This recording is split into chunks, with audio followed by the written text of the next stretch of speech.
Hello, my name is Corey Wolf, and thank you for requesting your free storytime video of my award winning book, The Journey of an Acorn. It has already received 4 independent publishing awards, and it has been named by the Independent Book Publishing Professionals Group as one of the best indie books of 2020. So that's very exciting. Please subscribe. I actually have 2 more books coming out this spring, and I'm looking forward to putting out more videos to share with you. So please click on the subscribe button. And now for the book, Journey of an Acorn.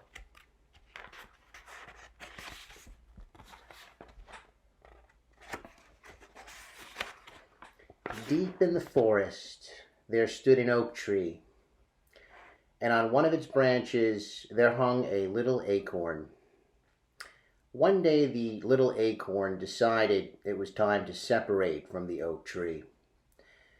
I want to be on my own so I could put down my roots and drink from the cool water in the soil and grow under the open sky and feel the sun's love on my face, said the acorn.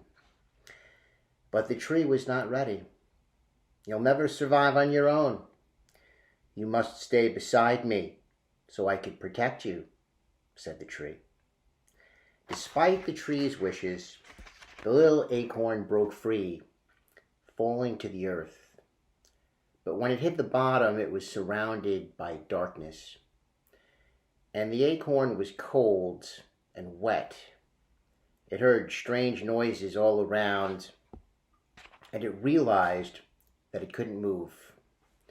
For the first time, the acorn was afraid.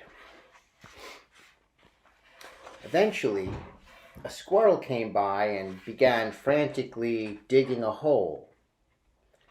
Suddenly it heard a voice say, "Please help me." It was the little acorn laying there, helpless. "You look sad. Do you need some help?" said the squirrel. "Please pick me up and take me to a place where I can put down my roots and drink from the cool water in the soil and grow under the open sky and feel the sun's love on my face. Then I can become a big oak tree." "I'd be happy to take you away from here," said the squirrel. Just at that moment, the oak tree took its branch and shoved the squirrel onto the ground. "I know what's best for my little acorn, now shoot." After that, all of the forest animals avoided the little acorn, for they knew the oak tree would send them away. So the little acorn waited for a long time in the cold, wet, and dark forest, unable to move, hoping for the wind to come and blow it to a distant place. But the wind was never strong enough. Finally, the little acorn, who realized no one could save it, cracked, putting down its roots beside the big oak tree. "That's good," said the tree. "Now I can protect you. Do you know how lucky you are? If I didn't love you, you'd have no one to take care of you." But the tree didn't take care of the acorn at all. Instead, it took up most of the sunlight, and it drank up most of the water. And as the days went by, its roots entangled the little acorn and squeezed, not wanting to let go. And the little acorn barely grew.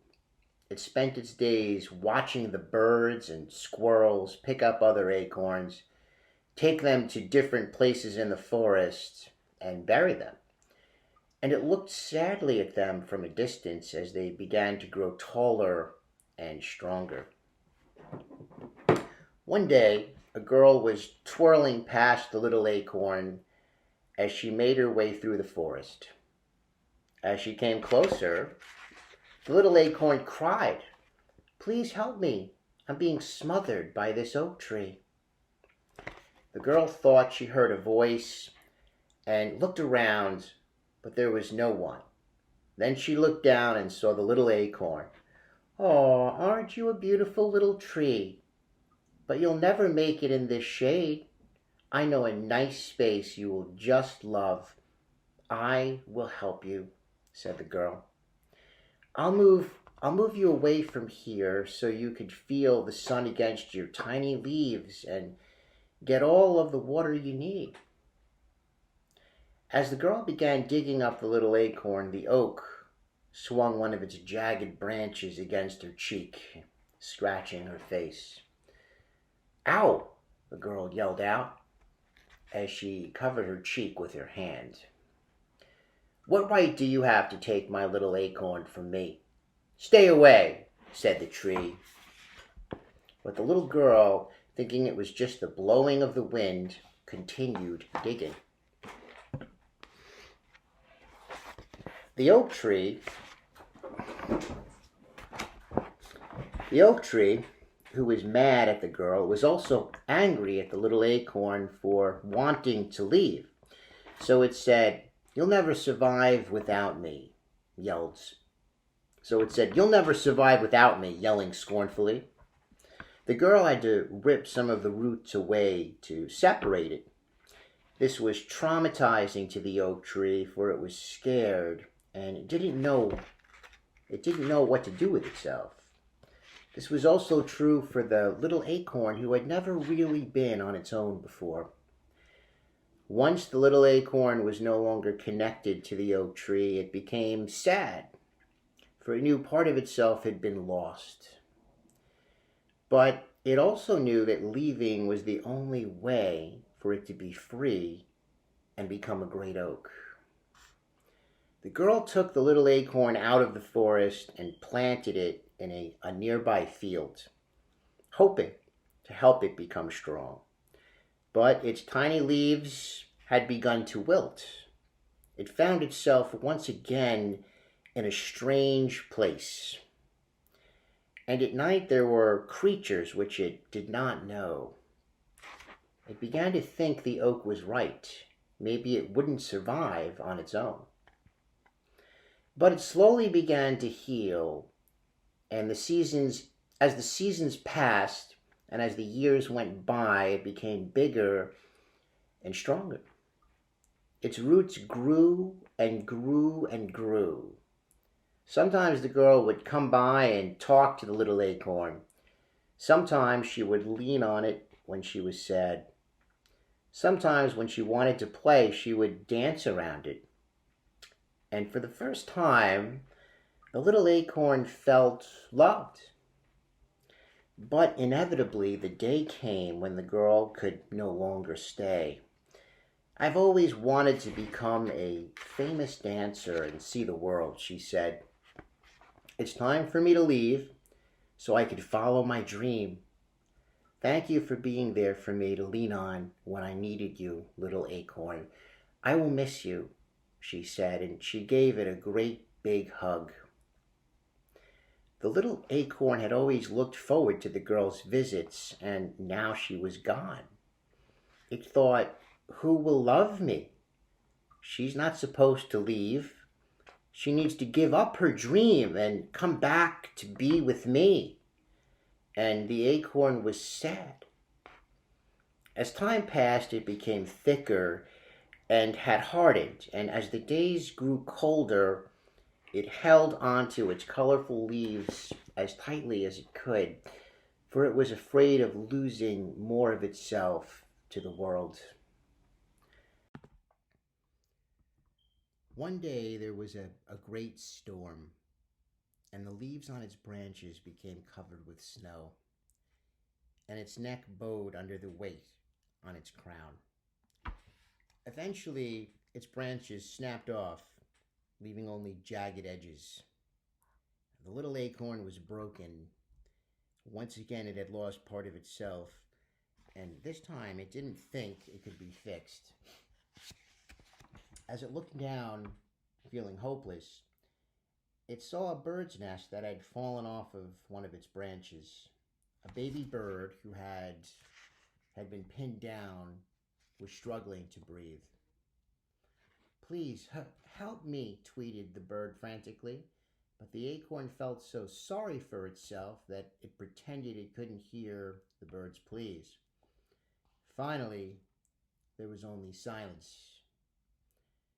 Eventually, the acorn started to wonder what had happened to the baby bird, and it began to worry that it had become too hurt to cry out. So the acorn called to it in the darkness. But there was no answer. It then used what branches it had left to lift up the broken parts of itself, searching for the fragile life underneath. But there was only emptiness. For many more years, the acorn was alone. During this time, it thought about the little bird whom it could have helped, and it felt a deep sense of regret. It also thought about the girl and how she saved it because of the goodness in her heart.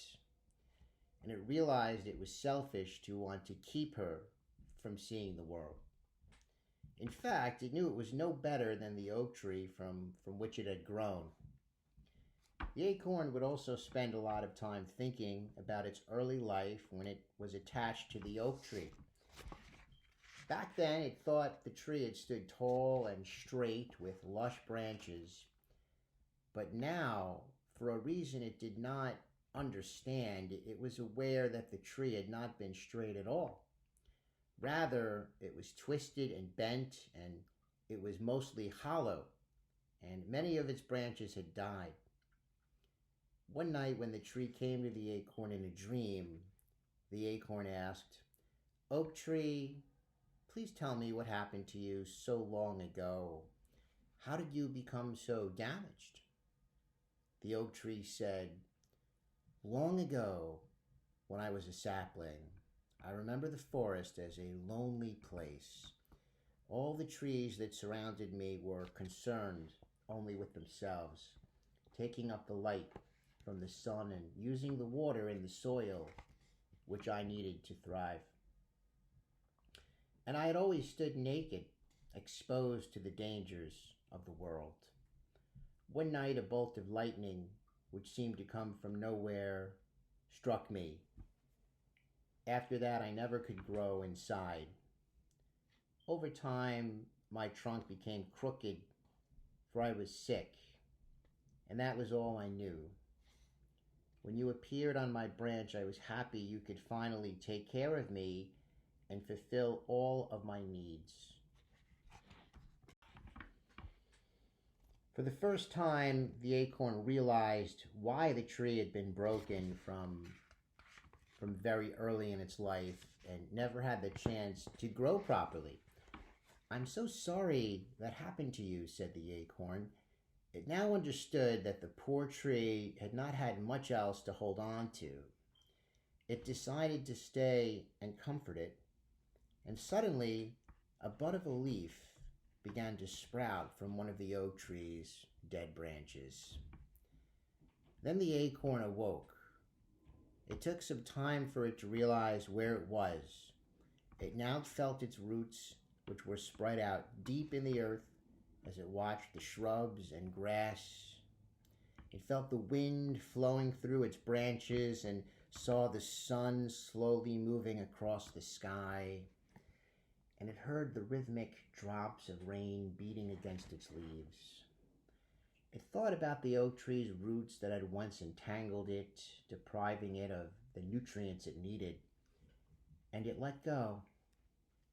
It thought about the little girl who had left it behind, and it let go. It thought about its own branches which had snapped off and now laid before it, and it let go. It thought about the injured baby bird that it had failed to save, and it let go. It thought about the other trees which grew while it had remained a little acorn, and it let go. Then it straightened its trunk as much as it could, and it was at peace. One day, its branches started growing its own acorns, and much like when it was just a little fella, they wanted to experience the world.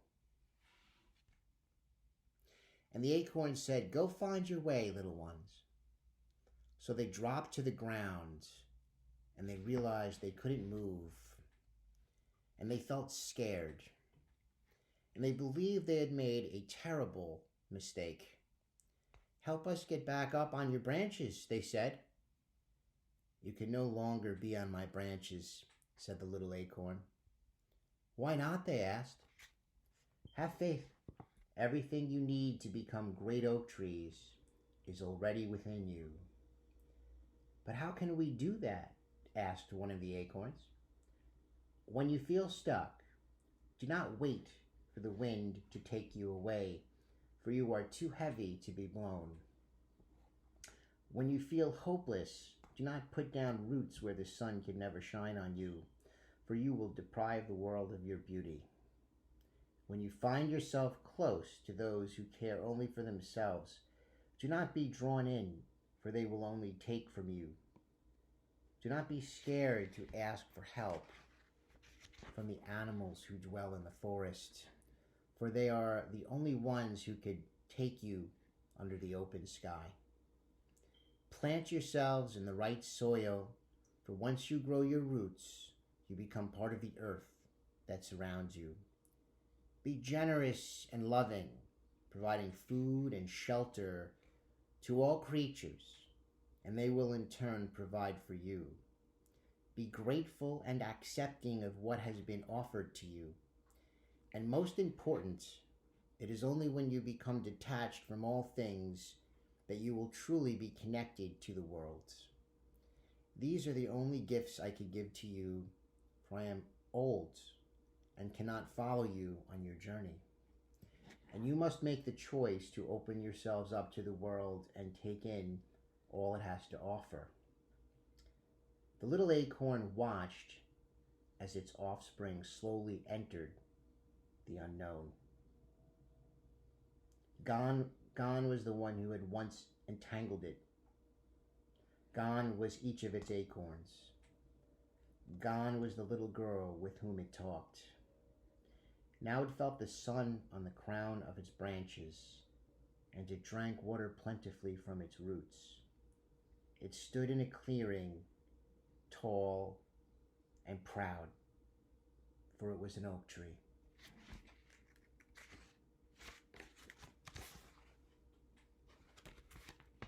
The end. Well, I hope you enjoyed that video. Please remember to subscribe. I have more videos coming and more books coming out in the spring. Thank you again. Speak to you soon.